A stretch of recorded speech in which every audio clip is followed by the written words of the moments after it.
petróleo é uma substância tóxica que causa diversos tipos de poluição. O vazamento pode ocorrer em diversas situações, contaminando as águas e afetando o meio ambiente. Na indústria petrolífera, a geração de enorme volume de água de produção, que é tratado para ser reinjetado no processo ou descartado. O tratamento por flotação tem se mostrado uma tecnologia eficiente na remoção de óleos e graxas. Além disso, decidimos testar o tratamento com um coagulante natural. Optou-se pela moringa por ser uma alternativa de baixo custo em relação ao tratamento químico tradicional. O objetivo desse trabalho consiste em analisar a eficiência da semente de moringa e do processo de flotação por ar induzido no tratamento da emulsão petróleo e água. Uma vez definido o que seria feito, partimos para a ação. Para os testes da moringa como coagulante, primeiramente, a fim de simular um efluente petrolífero, foi preparada uma emulsão de água-petróleo para testar os tratamentos. Para isso, adicionamos gradativamente ao liquidificador 0,7 ml de petróleo e 1 litro de água com 35 gramas de sal, batendo constantemente até que a emulsão fosse formada. Para o preparo das soluções estoques de moringa, foram primeiramente descascadas as sementes, trituradas em um cadinho e, em seguida, peneiradas até a granulometria de 48 mesh. Foram dissolvidas 1 grama da semente em 50 ml de água destilada, com 2,92 gramas de sal, que corresponde à solução 1 molar. A solução preparada foi agitada por 30 minutos e então filtrada a vácuo. O líquido turvo filtrado foi utilizado nos ensaios do jar teste. A partir do filtrado coletado, diluiu-se 1,5, 2,5 e 3,5 ml em 1 litro de água destilada, obtendo-se assim as soluções padrão para os ensaios. Preparadas as soluções padrão de moringa, realizou-se ensaios no jar teste com 6 beckers contendo 150 ml da mesma emulsão em cada um. Para cada solução padrão, foi feito um ensaio com o aparelho configurado com rotação de 130 RPM por 10 minutos e 60 RPM por 20 minutos.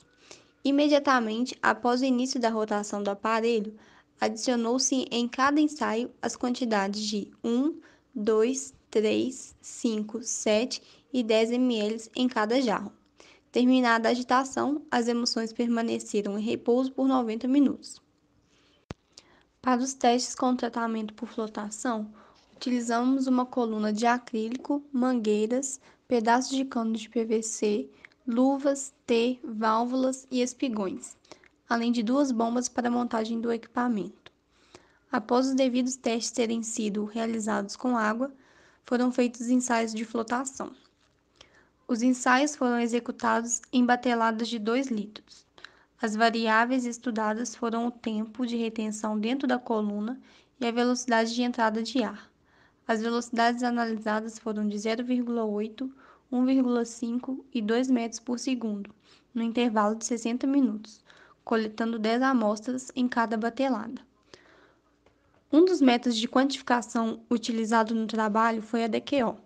Outra quantificação adotada foi a análise de turbidez dos efluentes. Essa técnica foi importante na caracterização do efluente, pois auxilia nas análises feitas a olho nu. Analisando os resultados preliminares do jar teste, foi possível notar que nos beckers em que foi testada a solução concentrada não houve coagulação, ao passo que naqueles onde se utilizou soluções diluídas, a coagulação ocorreu. As imagens comparam as duas soluções e exibem claramente a diferença entre elas. Durante os testes, a moringa apresentou uma boa eficiência inicialmente, mas com o passar do tempo parou de promover a coagulação. Concluímos que isso era em decorrência do tempo de colheita. Compramos mais moringa e concluímos que esta apresenta uma eficiência satisfatória até cerca de 1 mês após a colheita. O gráfico mostra os resultados do jar teste com as soluções diluídas.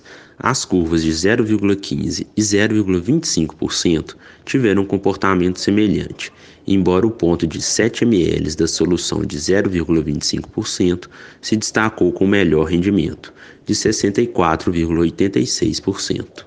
Os testes com a coluna de flotação geraram as curvas trazidas na figura. Analisando as imagens, nota-se que o melhor resultado foi para a velocidade de 2 metros por segundo com tempo de 10 minutos, apresentando uma remoção de 96% da turbidez. sem abuso.